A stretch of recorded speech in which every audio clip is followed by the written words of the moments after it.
Assalamualaikum warahmatullahi wabarakatuh. Virus corona atau yang biasa disebut dengan COVID-19 yang menabang di Indonesia sejak Maret lalu memberikan dampak yang sangat serius. Tak hanya berdampak pada kesehatan masyarakat Indonesia, ternyata virus ini juga mengancam stabilitas ekonomi tanah air, termasuk dalam pemasaran jasa.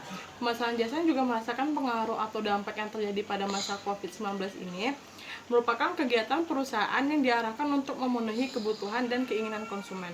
Maka dari itu, di sini saya dan teman-teman saya akan membahas apa itu pemasaran jasa, apa itu COVID-19, dan yang paling penting adalah bagaimana pemasaran jasa dalam masa pandemi COVID-19 ini. Di sini saya dan teman-teman sebagai kelompok 7, di mana anggotanya itu terdiri dari Al-Hafiz, Cici Sofiana, M. Ivano Mayerdi, Raja Doli, Samuel, Ferki Erma Ira Rukaya, dan yang terakhir adalah Wan Aditya Nugraha. Pemasaran jasa akuntansi. Pemasaran jasa adalah suatu tindakan yang ditawarkan oleh pihak produsen kepada konsumen berupa jasa yang tidak dapat dilihat, dirasa, didengar, atau diraba, namun dapat dirasakan manfaatnya oleh konsumen. Jasa merupakan tindakan kegiatan yang mencakup semua aktivitas yang outputnya berupa kinerja yang diterima oleh pelanggan atau konsumen, di mana di antaranya pelanggan atau konsumen dan produsen mempunyai keterkaitan satu sama lain. Hal tersebut dapat terlihat dalam nilai tambah value yang diberikan oleh produsen kepada pelanggan atau konsumen dalam bentuk kenyamanan, hiburan, kecepatan, dan kesehatan. Karakteristik pemasaran jasa. A. Integrability tidak berwujud, inseparability tidak dapat dipisahkan, variability berubah-ubah, traceability tidak tahan lama. Jenis-jenis pemasaran jasa. Ada beberapa jenis dari pemasaran jasa, berikut adalah jenis-jenisnya. A. Segmen pasar.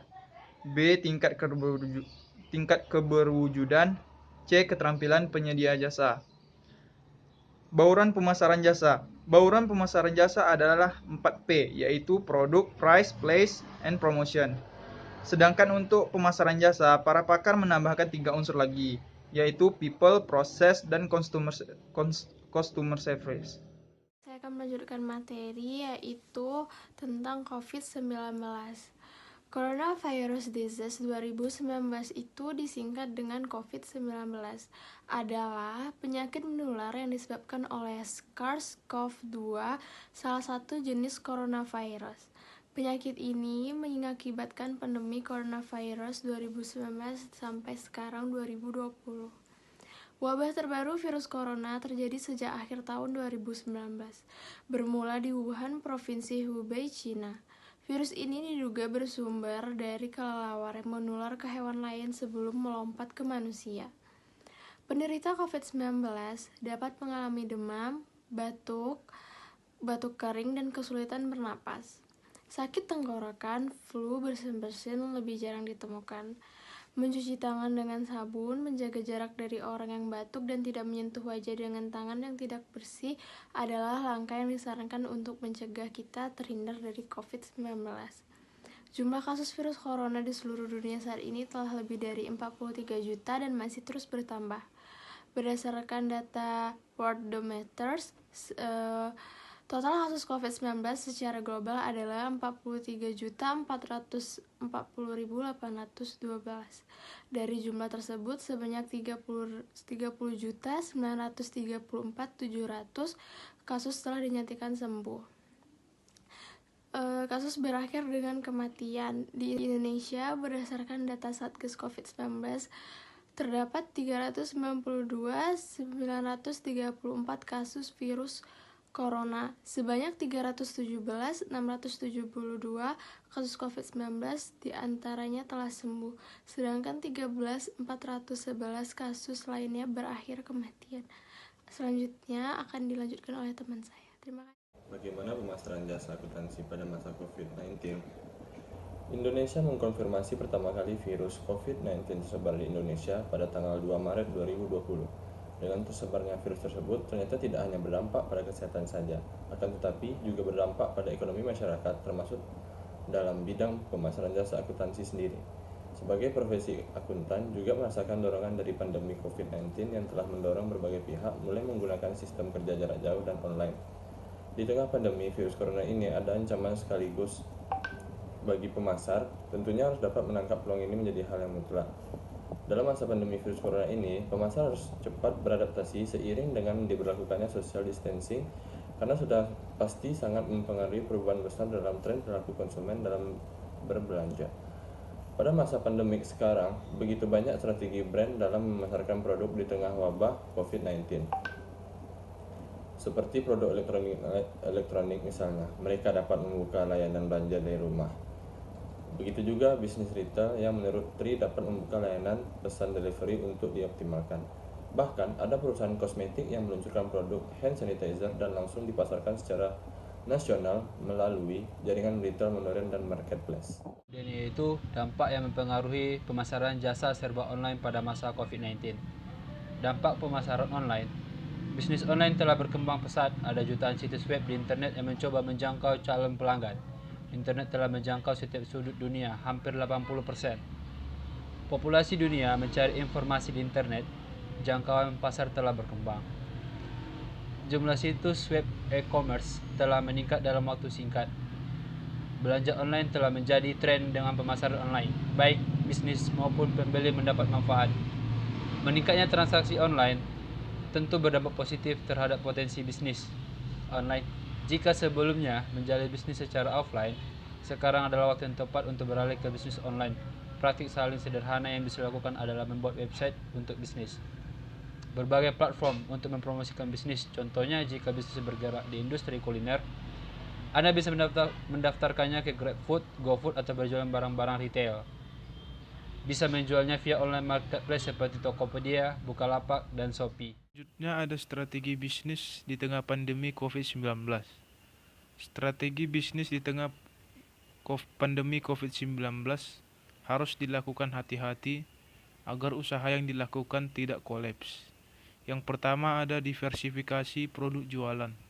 Pelaku usaha dituntut untuk kreatif dalam mempertahankan usahanya supaya keberadaannya tidak hilang karena persaingan pasar yang semakin ketat. Munculnya pesaing usaha disinyalir sebagai tanda masih tingginya permintaan pasar. Yang kedua, strategi diversifikasi ini harus memenuhi syarat-syarat di bawah ini.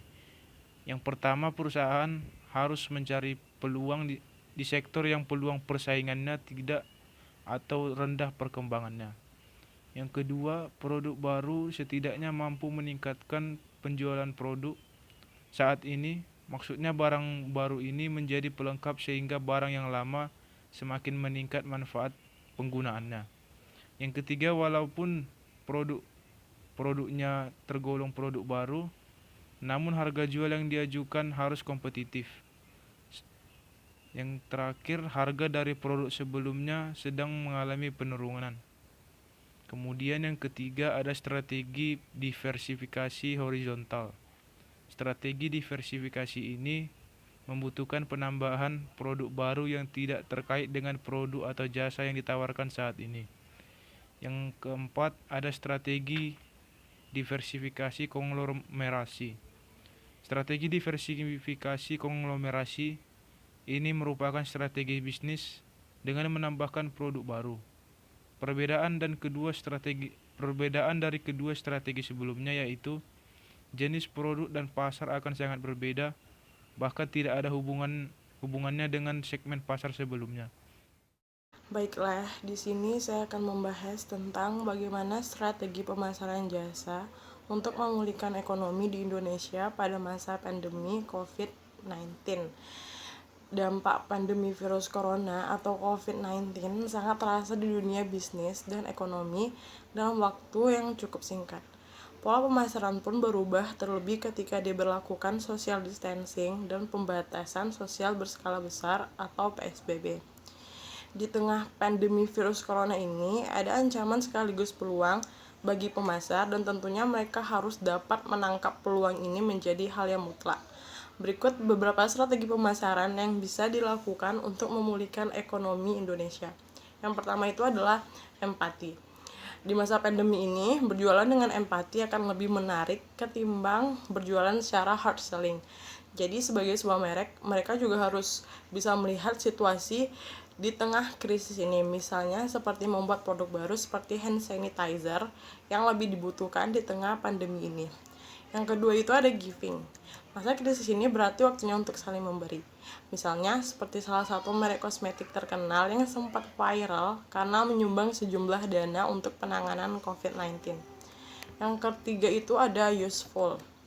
Strategi ini merupakan strategi bagaimana sebuah merek bisa berguna, bisa menciptakan manfaat sosial bukan hanya sebagai bisnis, tapi mereka juga memberikan hal yang menggratiskan fitur hiburan selama berhari-hari, dan dimana itu bisa berguna bagi masyarakat yang kini tengah membutuhkan hiburan selama berada di rumah aja. Yang terakhir itu adalah responsible. Responsible di sini dimana mereka bukan hanya sebuah merek dan bukan hanya untuk mencari profit, tetapi di sini mereka juga harus mempunyai tanggung jawab terhadap masyarakat dengan apa yang mereka jual. Terima kasih. Membangun relevan dengan clean pada masa COVID-19. 1. Yakinkan pelanggan tentang bagaimana perusahaan menanggapi pandemi ini. Tetap relevan dengan kebutuhan konsumen saat ini. Itu berarti meyakinkan mereka tentang bagaimana perusahaan dan merek tersebut menanggapi pandemi. 2. Move your brand online to stay connected to your customers. Memindahkan merek perusahaan lebih banyak lagi secara online akan membuat perusahaan terhubung dengan pelanggan. 3 area utama yang harus difokuskan. 1. Cerita, situs, web, dan data Anda. 2. Tinjauan kembali. Yang ketiga, pemasaran, konten, dan strategi kata kunci perusahaan saat ini. Yang ketiga, perbarui strategi pengalaman pelanggan yang untuk melihat kembali di proses penjualan end-to-end. COVID-19 telah menciptakan gangguan dan ketidakpastian yang belum pernah terjadi sebelumnya tentang kapan keadaan akan membaik. Yang berarti pemasar harus mengubah strategi mereka dalam 3 cara penting. Pemasar harus menyegarkan pengalaman pelanggan mereka dan melihat proses penjualan ujung ke ujung untuk memastikan mereka mampu. 4. Fokus pada memperkuat hubungan dengan pelanggan. Fokus pada memperkuat hubungan dengan pelanggan tetapi untuk alasan yang tulus dan bijaksana. Tanyakan bagaimana keadaan mereka, bertukar kisah hidup tentang kehati-hatian dan keberhasilan mereka. 5. Renungkan nilai-nilai perusahaan selama lockdown ini dan fokus kembali strategi keterlibatan. Pemasar harus mempertimbangkan taktik berikut untuk memutar strategi mereka lebih dan seri sebelumnya. Kesimpulannya, dengan menyebarnya virus COVID-19 bukan hanya memberi dampak kepada kesehatan masyarakat tapi juga memberi dampak kepada ekonomi terutama pada bagian pemasaran. Dengan situasi sekarang ini, pemasar harus bisa berpikir ke depan agar bagaimana pemasaran yang dilakukan selalu stabil dan tidak membawa kerugian dengan melakukan strategi yang memungkinkan mempengaruhi stabilitas pasar. Terima kasih.